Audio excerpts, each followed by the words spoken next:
People have gazed up at the birds and dreamed of conquering the air.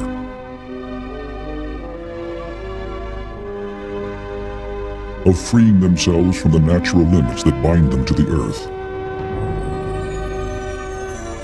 From kites to gliders, to the first sustained flight in an airplane, every step was a journey into the unknown.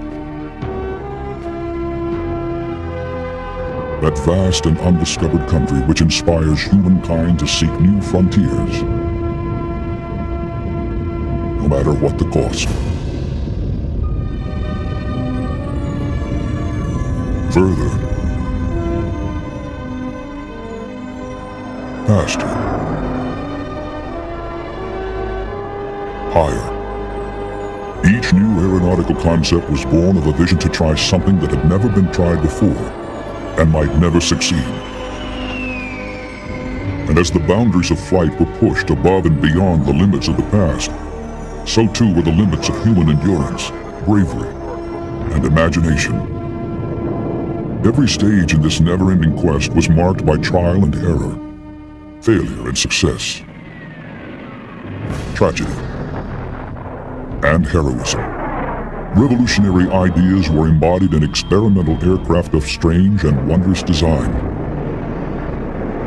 Some of these planes, like the Northrop Flying Wing, were meant to be prototypes for a totally new kind of airplane. Others, like the record-breaking series of X-planes that flew out of Edwards Air Force Base in California, were built to achieve a specific goal, or as a test bed for a new aeronautical concept. But no matter why they were made, all these aircraft had one thing in common. They were all pioneering efforts to expand the horizons of flight. The designers and pilots who built and flew these incredible machines took huge risks in their pursuit of the unknown. They often sacrificed everything they had, their reputations, their careers, even their lives, to prove that their creations could do what no other plane had done before. They were the visionaries, and it was on the wings of their dreams that some of the greatest aircraft of all time took flight. One of the most far-sighted of these visionaries was a gifted American aircraft designer, a man whose single-minded belief in a radical concept drove him to pursue a dream so ahead of its time that it took nearly a generation for the rest of the aeronautical world to catch up. His name was Jack Northrop. Northrop began his aviation career as an engineer with the newly formed Lockheed Company during World War I, working on seaplanes. In 1926, he designed the famous Lockheed Vega, a highly streamlined and rugged single-engine plane which was flown by world-renowned aviators Wiley Post and Amelia Earhart, and which also set a new world's altitude record of 55,000 feet. With this challenge behind him, Northrop soon moved to Douglas Aircraft, where he created the Northrop Alpha, the direct ancestor of the legendary DC-3. But although Jack Northrop was gaining a reputation for innovation in the design of traditional aircraft, he had for years been fascinated by the concept of a flying wing, a radical type of plane with no fuselage or tail. In a conventional aircraft, the wings generate the lift that keeps the plane in the air. The rest of the structure, fuselage, rudder, and stabilizer, carry cargo and help steer the plane, but provide no lift.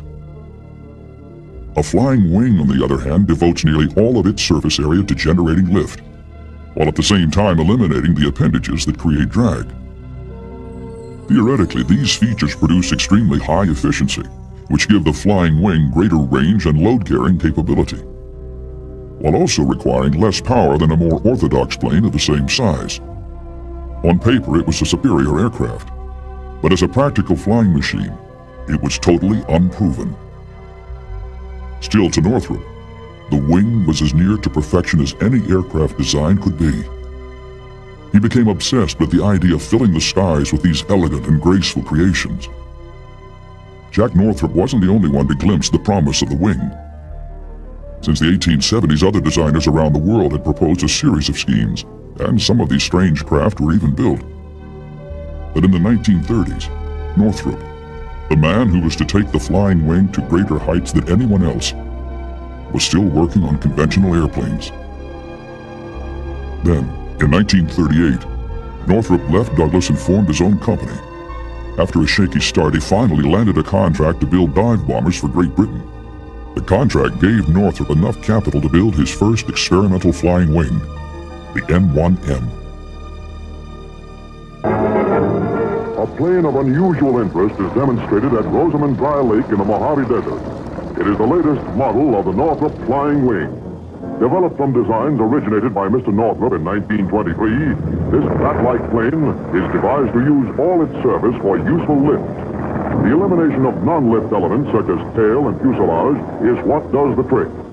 The Northrop Corporation estimates that general application of this principle would result in speed increase up to 100 miles an hour with no extra power. And it is thought that this design will make construction 30 to 40% cheaper. It may revolutionize airplane engineering. We believe that we've solved most of the problems connected with the development of the flying wing, and that this type of plane will have considerable promise for future use. For Jack Northrop, the quest for pure flight had begun. 1939, when the Army Air Corps announced a proposal which called for unconventional designs for a new fighter, Northrop was ready. His submission, the XP-56 Black Bullet, was his first attempt to produce a practical flying wing. Utilizing all that he had learned from the M1M, Northrop's XP-56 was powered by tandem pusher propellers that revolved in opposite directions. But most significantly, it was essentially a flying wing with a tiny vertical tail fin and a ventral rudder. It was first flown on September 30th, 1943. But the test model was lost when it flipped over during a high-speed ground run.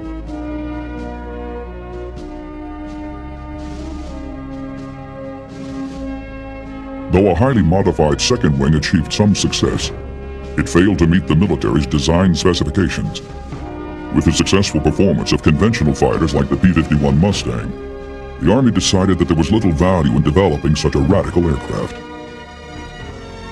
While building the XP-56, Northrop was also working on combining a liquid-fueled rocket engine with the flying wing airframe. Designated XP-79, 3 of these super-secret wings were ordered. So advanced was the concept that even the methods of construction like welding magnesium had to be invented. It was also decided that one of the aircraft would be powered by jet engines. While problems with the rocket engine caused this part of the program to be canceled, the jet version proceeded. This plane featured a retractable tricycle landing gear system and a prone control position, which would theoretically allow the pilot to withstand up to 14 times the force of gravity during high-speed turns. After a long series of ground runs, the aircraft was finally flown on September 12, 1945. With Jack Northrop looking on, test pilot Harry Crosby took off and flew for 14 minutes, performing graceful maneuvers over Muroc Dry Lake in California. The aircraft was at 7,000 feet, when suddenly it is believed to have suffered a failure in its control system. At 2,000 feet and unable to recover, Crosby bailed out, but was struck by the airframe. He never opened his parachute. Both the pilot and the aircraft were lost. The program, already beset with major delays and poor flight performance, was soon canceled by the Air Force. But Northrop's dream was still alive. He was already at work on a larger and more ambitious flying wing. At the beginning of World War II, when it appeared that Great Britain might be conquered by Germany, the U.S. Army Air Corps asked for proposals for a new heavy bomber with a range of 10,000 miles, carrying a payload of 5 tons of bombs. Northrop's proposal, a flying wing, was designated the XB-35. It was 172 feet wide, propelled by 4 contra-rotating propellers, like those that powered the XP-56. The aircraft featured many of the ideas from earlier Northrop flying wings, including a tailless construction. But the lack of a normal tail created significant problems in controlling yaw, the tendency of the nose to swing right and left. The available control system could not be modified to allow the pilot to position his aircraft for precise bombing accuracy. when several of the airframes were modified to accept jet engines and designated the YB-49, the future suddenly looked bright for Northrop's dream. The Air Force ordered 30 modified versions for reconnaissance. Designated the YRB-49, the program appeared to go well, with exhaustive testing and painstaking labor, gradually finding and fixing the plane's control problems. On June 5, 1948, pilot Glenn Edwards and his crew took off in one of the YB-49s for a flight to test aircraft stability.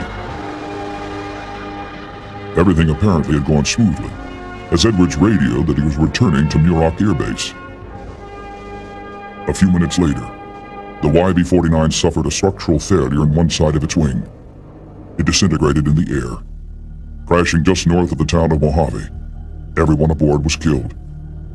It was a devastating setback for Northrop and his flying wings.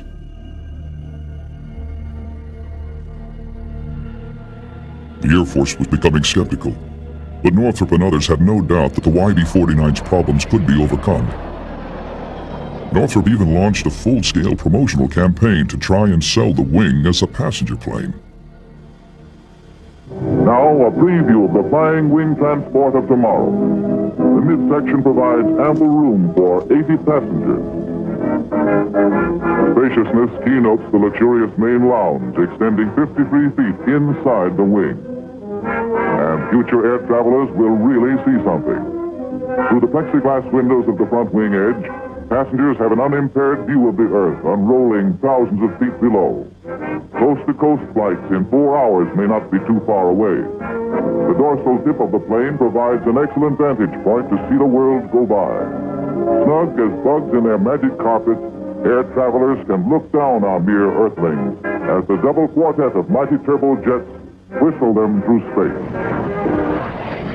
Despite these efforts, in November of 1949, in what is still considered a highly controversial decision with serious political overtones, the Secretary of the Air Force, Stuart Symington, not only canceled the B-49 programs in favor of the piston-engined Convair B-36, but also directed the destruction of every B-49 in existence. In the saddest moment of Jack Northrop's career, he was forced to order his workers to cut up the extraordinary aircraft for which he had worked so long and hard, and sell the pieces for scrap. 30 years of effort had amounted to nothing more than a dusty heap of aluminum in the desert.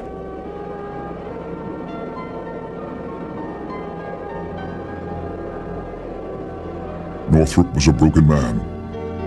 Feeling personally responsible for the failure of the wing, he resigned from his company in November of 1952. Jack Northrop never worked in aviation again. As Northrop's quest to expand the frontiers of flight appeared to be ending, another series of pioneering efforts was just getting underway. Ironically, the focal point of these record-breaking flights was the very same airbase where the XB-49 carrying Glenn Edwards had crashed.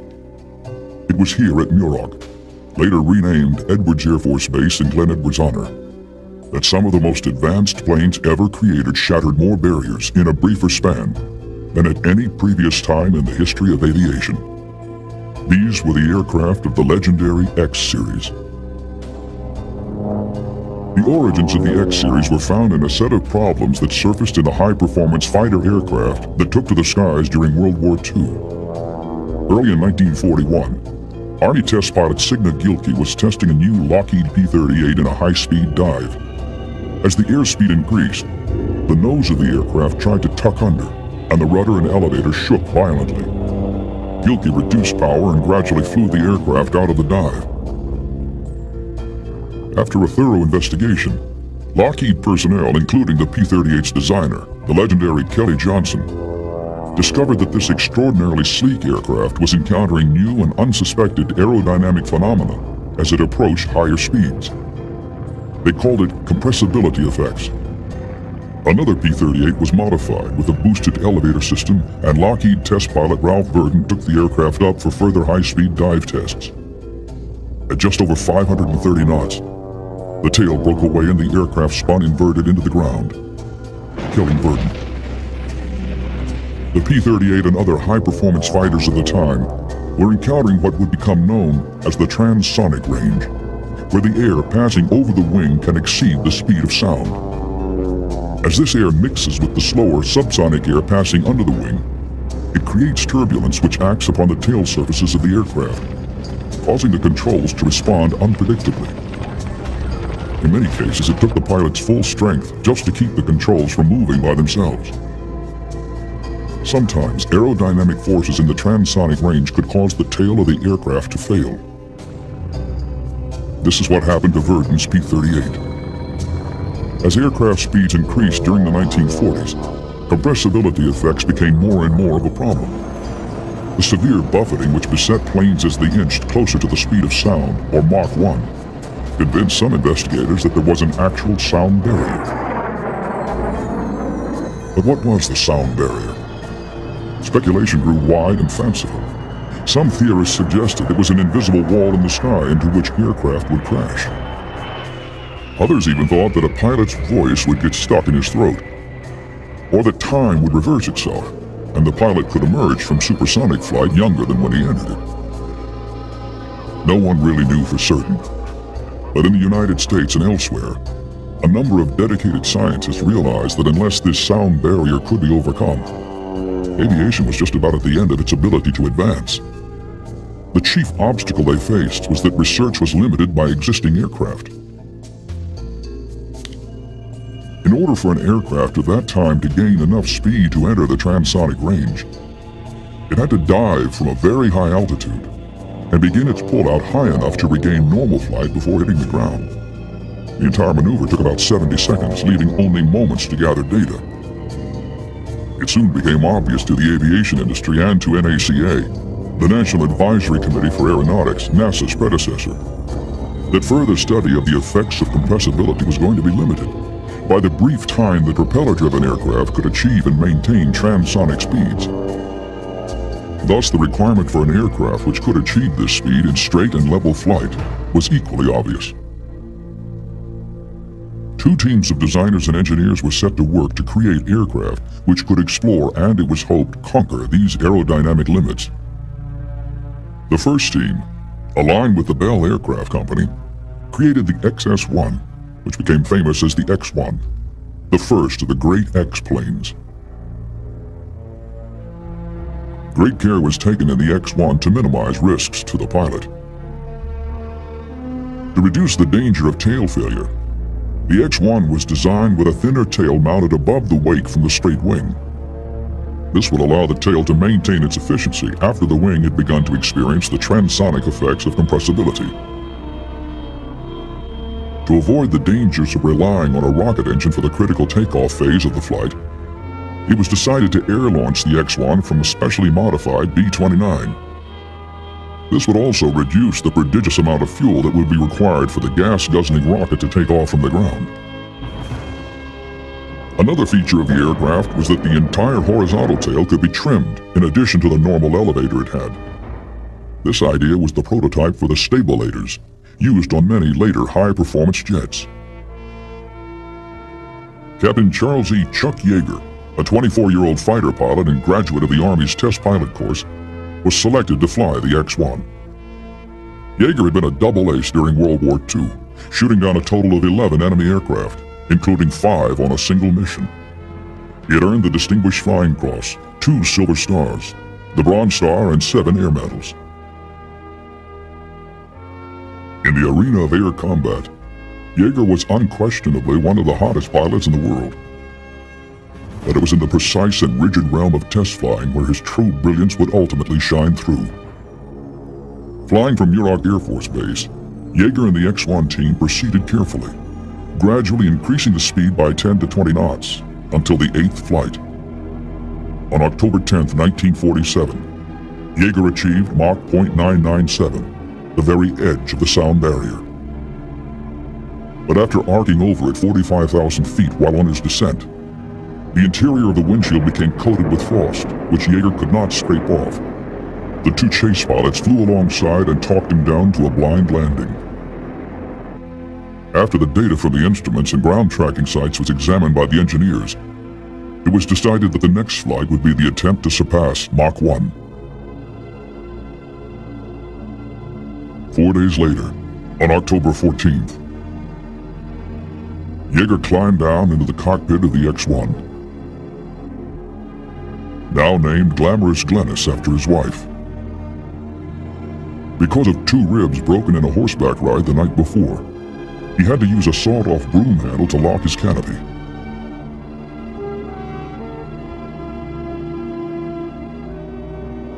Then Yeager began his checklist. To prevent the windshield from frosting over as it had on the earlier flight, it was coated with shampoo, a simple but extremely effective solution to the problem. At 10,000 feet, the B-29 released the X-1. Yeager lit off the 4-chamber rocket motor, accelerated and climbed away. During the climb, Yeager tested control response as the speed crept toward Mach 1, the speed of sound. Shutting down 2 chambers of the rocket motor, he felt only light buffeting and controlled instability, all of which were easily handled with the stabilizer. The X-1's design to overcome compressibility was working. Above Mach 0.97, elevator control was regained and the flight smoothed out. At 42,000 feet, Yeager reignited the 3rd chamber of the rocket motor. He and Glamorous Glennis soared past the speed of sound, leaving the first great period in the age of flight behind. Its passing marked by a double sonic boom and a dissipating white contrail curving in the sky. As Yeager shut down the motors and glided to Earth, he noticed that the same control phenomena occurred in reverse order as the aircraft decelerated, proving that the cautious approach and painstaking work had paid off. As for reaching the sound barrier, in his matter-of-fact way, Yeager said, "I was kind of disappointed that it wasn't more of a big charge than it was." NACA Chief of Research Hugh Dryden said later, "This achievement brings to public attention the power of a new tool, the research airplane, in obtaining the basic aeronautical knowledge crucial to the design of military aircraft of outstanding performance." What Dryden didn't add was that lessons learned by the series of X-planes would benefit all of aviation. While the X-1 was destroying the myth of the sound barrier, another design team from Douglas Aircraft was creating the jet-powered D-558-1 Skystreak. Because of the jet engines, the Skystreak could be operated from the ground with much longer flight times than the X-1 could achieve. While the X-1 was exploring supersonic flight, NACA used the Skystreak extensively to study flight in the transonic range. On May 3, 1948, Howard Lilly took the aircraft for a routine test mission. But shortly after the Skystreak got airborne, the engine compressor disintegrated, sending small parts at the speed of bullets into the engine compartment. Several vital control cables were cut. The aircraft slid into the desert floor, exploding into flames. Howard Lilly was killed instantly, the first NACA test pilot to die on the line of duty. Tragically, he would not be the last. During the development of the Skystreak, the design was modified into an air-launched, swept-wing version known as the D-558-2 Skyrocket. What emerged was a totally new aircraft, one of the main prototypes for later swept-wing jets. The Skyrockets, powered by both jet and rocket engines, became the workhorses of aircraft development for years to come. In fact, most of the early data on swept-wing performance in the trans and supersonic ranges came from the Skyrockets. During testing, it quickly became evident that in a high-speed swept-wing aircraft, there was a great deal of danger with pitch control problems, the nose suddenly or uncontrollably moving up or down. So the tail surfaces had to be lowered. This feature proved to be very useful in enhancing low-speed handling characteristics and was later incorporated into 2 of the great supersonic fighters of the 50s, the Air Force's F-100 Super Sabre and the Navy's F-8 Crusader. The second model Skyrocket was modified by removing the jet engine and increasing the fuel capacity of the rocket engine. On one of these tests, the pilot, Bill Bridgman of Douglas Aircraft, saw his fuel pressure drop with about a minute to go before launch and called for an abort, shutting down his systems as he did. But no one heard his transmission. As the chase plane pilot counted down to the drop, Bridgman frantically tried to turn everything back on. The aircraft was released, and as it was dropping like a stone toward the ground, he finally got the engine to light. Flying on through a now uneventful mission, Bridgman entered Edwards Air Force Base legend by transmitting, "Damn it, George. I told you not to drop me." In June of 1950, a new test pilot joined the program. Scott Crossfield had begun flying just before the outbreak of World War II and was an engineering student at the time of Pearl Harbor. Fed up with the slow pace of the Army's flight training program, Crossfield transferred to the Navy and finished the war as an F-6 Hellcat pilot aboard the light carrier USS Langley. After the war, he returned to school, earning his master's degree in aeronautical engineering and joining NACA the same month. Crossfield was almost immediately checked out in the X-1. His amazing skills and legendary calm were evident on his first mission. Before the flight, the ground crew had set the stabilizer incorrectly. As the X-1 dropped away from the B-29 launch aircraft, it pitched up, stalled, and rolled onto its back. Crossfield recovered the X-1, rolling it back upright and readjusted the stabilizer. While the amazed chase pilot watched, he lit off the rocket engine and continued the mission. Later transferring to the Skyrocket program, his superb skills were displayed even further. On November 20th, 1953, Crossfield in the Skyrocket became the first pilot to surpass Mach 2. The Skyrocket program continued until 1957, each flight gaining another piece of knowledge and pushing the experimental frontier just a little further. No one was ever hurt in the Skyrocket project. And although Yeager and the X-1 became more famous, the Skyrocket, with its swept-wing design, had the most long-term influence, serving as one of the main forerunners of the swept-wing jets that followed. Appropriately, these two great aircraft rest next to one another in the Smithsonian. Yeager and the X-1 team weren't about to sit still while the Skyrocket broke all their records. A new version of the X-1, the X-1A, was built specifically to match the speeds attained by their rivals. In December 1953, with Chuck Yeager again in the cockpit, the X-1A was launched for an attempt at Mach 2. It was feared that there might be some control problems at such a high speed, but everything appeared normal as the X-1A soared past the Skyrocket's record. Suddenly, at 70,000 feet, the aircraft snapped into a vicious roll, tumbling out of control so violently that Yeager's helmet slammed against the canopy, cracking it.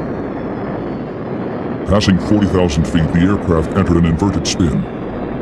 At 29,000 feet, Yeager gradually recovered control and landed safely. Thoroughly beaten up and sounding groggy, Yeager radioed that if he had had an ejection seat, he would have gotten out. Incredible as it may seem, an ejection seat was simply not considered important. But after Yeager's near disaster, ejection seats were quickly adopted for all X-1s. Even as the record-breaking duel between the X-1 and Skyrocket continued, the Bell X-2 program began. Designed to attain speeds of up to Mach 3, the X-2 suffered early setbacks. An in-flight explosion while still attached to its B-50 mothership killed both the X-2 pilot and a Bell crewman. After long delays, the X-2 began a series of gradual steps toward Mach 3. On September 7, 1956, Air Force Captain Ivan Kinchlow set a world altitude record by flying the X-2 to 126,000 feet. The mission immediately demonstrated the difficulties of flight in the thin atmosphere of near space. Kinchlow had gone so high that there was not enough air for the controls to be effective. There was no way for Kinchlow to alter the flight path of the aircraft until it had returned to the denser atmosphere below, where the control surfaces once again had something to act upon. It was control instability that had hampered the YB-49 program. And as speeds increased, engineers and pilots knew, especially after Yeager's wild ride in the X-1A, that the X-planes were going farther and farther away from whatever safe margins were left. Closer and closer to the point where control of the aircraft would become impossible. The ever-faster aircraft being built revealed dangerous tendencies in flight, each of which had to be explored and corrected before the next step could be attempted. On September 27, 1956, Air Force test pilot Mel Abt was air-launched in the X-2 for an attempt on Mach 3. Test data showed there was a significant danger of loss of control beyond Mach 3.2. Abt was cautioned to slow down quickly if he encountered any control difficulties and to avoid any abrupt control movements near Mach 2.7. The first part of the flight went flawlessly, with Abt and the X-2 reaching Mach 3.2 at 65,000 feet. It will never be known exactly what happened next, but while still above Mach 3, as Abt began a sharp turn back toward Edwards, the X-2 began a series of diverging rolls and then tumbled out of control, ending up in an inverted spin with Abt unconscious in the seat. Abt gradually came to, and realizing that he could not regain control, jettisoned the forward section of the aircraft, which formed an escape capsule. The capsule pitched downward, fouling the drogue parachute. Abt was just attempting to bail out of the capsule when it smashed into the ground, killing him instantly. These problems of roll divergence, which caused the aircraft to tumble out of control, continued, as did the efforts to solve them in the X-2. But it was the X-3 Flying Stiletto which gave the greatest clues to their solution. The X-3 had been built to achieve sustained jet flight at Mach 2. Its needle-like profile and small, thin, low aspect ratio wings gave it the most highly refined supersonic airframe of its day, as well as making it one of the most radical-looking planes ever built. But the engines originally planned for the X-3 grew too large to fit in its rakish fuselage, and substitute engines limited the X-3 to transonic speeds only. Yet despite this disappointment, the program produced valuable research data. On one X-3 test flight, pilot Joe Walker was doing some simple roll maneuvers just below Mach 1, when the aircraft began to diverge, its nose pitching and yawing without controlled inputs. Walker recovered and decided to try it again. But the second time, at a speed above Mach 1, the aircraft nearly crashed. Since the X-planes carried all varieties of instrumentation, the engineers on the ground used the data they gathered to discover the reasons for the problems, then issued guidelines to prevent subsequent incidents. Much of this information was immediately given to the Air Force for applications in its fighter aircraft programs, which were then experiencing losses due to out-of-control situations. Although the X-3 never achieved the speeds for which it had been designed, it still provided important information that expanded the boundaries of aeronautical knowledge. Some of its advanced design features also had far-reaching influence. Data gathered on the X-3's wing design was later incorporated in the F-104 Starfighter, the main NATO interceptor for years.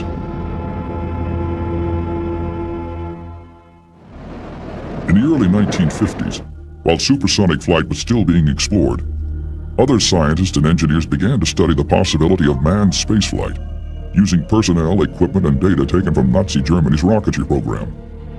Among the areas which needed to be explored were controllability and stability at hypersonic speeds of Mach 6 and above, construction materials, and methods of landing a spacecraft. In 1954, a contract was won by North American Aircraft to build a plane which would be capable of reaching the edges of space and finding some of the answers. It would have to achieve speeds in excess of 4,100 miles per hour, altitudes of 150,000 feet, and be able to withstand temperatures of up to 1,200 degrees Fahrenheit. In other words, its designers needed to come up with a plane that could withstand the heat of a blast furnace while flying over 28 miles high and traveling more than twice as fast as a bullet fired from a high-powered rifle. The new aircraft, named the X-15, was so advanced that even the airspace ranges needed to test it had to be created. Full pilot pressure suits and an ejection system capable of getting the pilot out unharmed at 4 times the speed of sound had to be developed.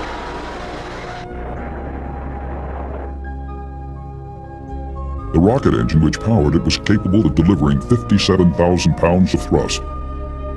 And for the first time, this rocket engine had a throttle, giving the pilot full control of its power output. Building on data gained in the X-2 program, a hydrogen peroxide reaction thrust system was also devised. This allowed the X-15 to maneuver at an altitude where there was no air for normal controls to act upon. After the Soviets launched the first satellite, Sputnik, the X-15 program took on new public importance for the United States. It was as if the reputation of the entire nation rested on the success of the X-15, at least until NASA could get American satellites into orbit. Yet despite the incredible care which the design was given, the early stages of the X-15's flight test program were not without incident. July 8, 1955. On its first test flight, the X-15 began to porpoise almost uncontrollably. Fortunately, pilot Scott Crossfield was able to time the porpoising perfectly, touching down between oscillations so that the aircraft wouldn't cartwheel down the runway. Later, Crossfield was again in the cockpit during a ground test of the rocket engine. At first, everything went according to plan. Then,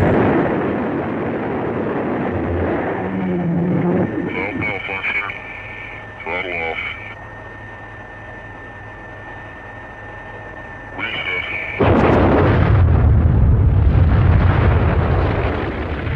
a pressure regulator malfunction had caused the engine to explode. Miraculously, Crossfield emerged shaken, but unharmed. The X-15's rugged structure and sealed cockpit had saved his life. But from that time forward, all ground tests were run with the pilot seated safely in a blockhouse with the rest of the technicians. November 9th, 1962.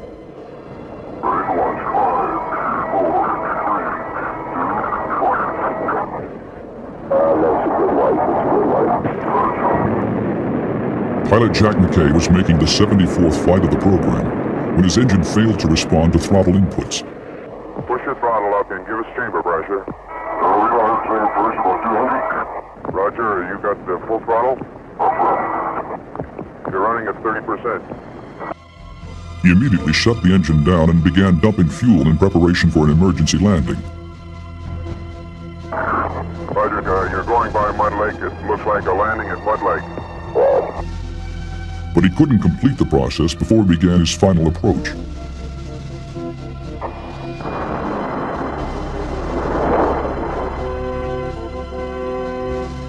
The extra weight of the excess fuel on board had caused the main landing gear to collapse. McKay survived the accident, but he suffered a serious spinal injury that forced him into early retirement. Despite these setbacks, the X-15 was a spectacular success, attaining speeds of Mach 6 and altitudes of more than 350,000 feet, or 66 miles. It proved that people could fly out of the Earth's atmosphere, maneuver an aircraft with a control system of reaction thrusters, then re-enter the atmosphere and fly, again with aerodynamic controls, to a safe landing. Even the heat-absorbing coatings which later spacecraft used for re-entry were first tested on the X-15. The X-15 program has been described as the most successful flight research program of all time. The data gathered on its 199 flights produced over 750 research papers and reports. And the advances it made helped pave the way for the routine use of space. But all good things eventually come to an end. Having fulfilled or surpassed almost all of its design goals, on December 12, 1968, the X-15 made its last flight.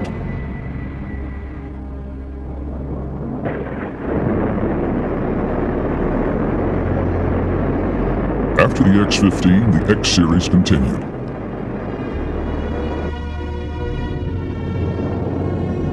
As did the quest for new frontiers of flight around the world. And as aeronautical technology advanced, it finally caught up with the dream Jack Northrop had pursued so relentlessly almost a generation before.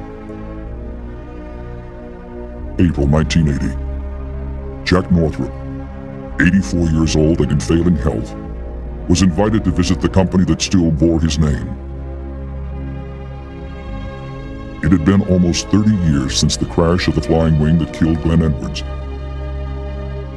In a conference room with senior company officials looking on, Northrop was given a model of a new flying wing. the first B-2 stealth bomber. It was a shape derived from his beautiful YB-49. The advent of computer-augmented control systems had solved the wing's stability problems, making the design practical. It was a triumph for Northrop's dreams and all the efforts for which he had sacrificed so many years before. As he gazed misty-eyed at the model, Northrop said, "Now I know why God has kept me alive." After 40 years, aviation had finally caught up with the vision of Jack Northrop and discovered that he had been right all along.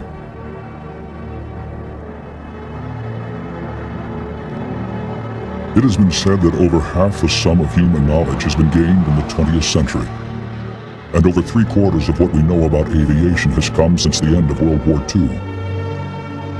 In this vast expansion of our horizons, pioneers like Jack Northrop, Chuck Yeager, and Scott Crossfield led the way. Theirs is a story of courage and sacrifice, of barriers challenged and heroically overcome. A story of triumph in the face of the unknown. A story without end, for the frontiers of flight are as limitless as the boundless vistas of the human imagination.